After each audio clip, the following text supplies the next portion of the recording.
बिस्मिल्लाहिर्रहमानिर्रहीम। अस्सलाम वालेकुम। आज के लेक्चर में हम साबित करेंगे कि एडियाबैटिक प्रोसेस में P V raise to gamma is equal to constant. सबसे पहले तो ये गैमा पी फॉर प्रेशर है, वी फॉर वॉल्यूम, और गैमा रेशो है molar specific heat at constant pressure to molar specific heat at constant volume. तो अब हम इसको प्रूव करते हैं। तो हम शुरू करते हैं differential form of first law of thermodynamics से, D Q equal to D U plus P D V for constant volume. अगर हमने वॉल्यूम कॉन्स्टेंट रखा है, क्यों रखा? क्योंकि हमें ये सी वी रिक्वायर्ड है।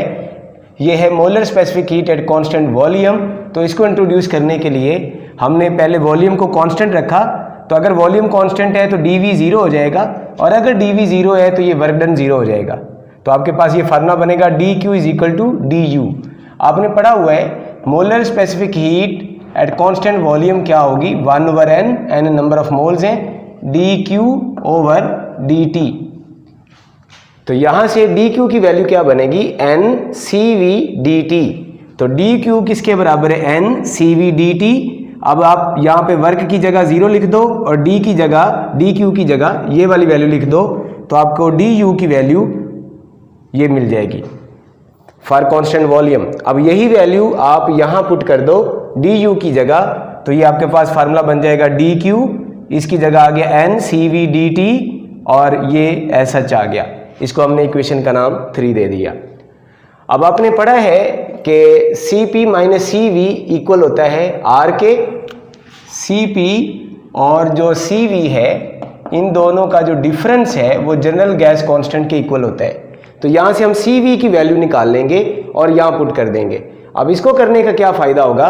क्योंकि हम सी पी को भी इंट्रोड्यूस करवाना चाह रहे हैं गैमा लाने के लिए, तो अब हम सी वी की जगह वैल्यू पुट कर देंगे सी पी माइनस आर। तो ये वाली वैल्यू हमने पुट कर दी सी वी की। अब इसको अंदर मल्टीप्लाई कर दो, ये बन गया N C P D T minus N R D T plus P D V. Ideal gas के लिए आपने पढ़ा है पी वी बराबर होता है एन आर टी। तो अगर हम दोनों तरफ डिफरेंशियल लेते हैं तो पहले ये कांस्टेंट, इसका differential P D V plus ये वैसे ही आ गया वी, और इसका differential V D P plus इधर ये दोनों कांस्टेंट हैं तो ये टी का डिफरेंशियल आ गया डी टी। अब ये वाली जो वैल्यू आ रही थी एन आर डी टी, उसकी वैल्यू आपको मिल गई, क्योंकि हम टेम्परेचर को ख़त्म करना चाहते हैं। ये फार्मूला लाने के लिए हमारे पास सिर्फ 2 ही टर्म होनी चाहिए, प्रेशर वाली और वॉल्यूम वाली। तो टेम्परेचर वाली टर्म को ख़त्म करने के लिए हमने एन आर डी टी की ये वाली वैल्यू यहाँ पुट कर दी। तो जब आप यहाँ पे ये वैल्यू पुट करोगे तो ये बना N C P D T minus N R D T की जगह ये वाली उसकी वैल्यू आ गई प्लस पी डी वी। अब ये माइनस को आप अंदर मल्टीप्लाई करोगे जब, तो ये टर्म नेगेटिव हो जाएगी और ये भी नेगेटिव हो जाएगी, और ये पॉजिटिव है तो ये दोनों टर्म आपस में कैंसिल हो जाएंगी। तो आपके पास जस्ट ये वाली टर्म रह जाएगी in form of C P. पहले हमने इसी तरह का फार्मूला फाइंड किया in form of C V, अब हमने उसी तरह का फार्मूला फाइंड किया in form of C P. तो ये आपके पास आ गया। अब हम ये प्रूव करना चाह रहे हैं for adiabatic process. Adiabatic process में कोई भी हीट ना एंटर होती है ना रिमूव होती है, तो डी क्यू 0 हो जाएगा। अगर डी क्यू 0 होगा तो ये वाली इक्वेशन क्या बन जाएगी? ये 0 हो गया तो ये वाला जो फैक्टर है ये उधर जाके नेगेटिव हो जाएगा। तो आपके पास बनेगा N C V D T is equal to minus P D V. और इसी तरह ये वाली इक्वेशन क्या बन जाएगी? ये टर्म 0 हो गई तो ये वाली टर्म इधर आके पॉजिटिव हो गई, तो आपके पास बना N C P D T is equal to V D P.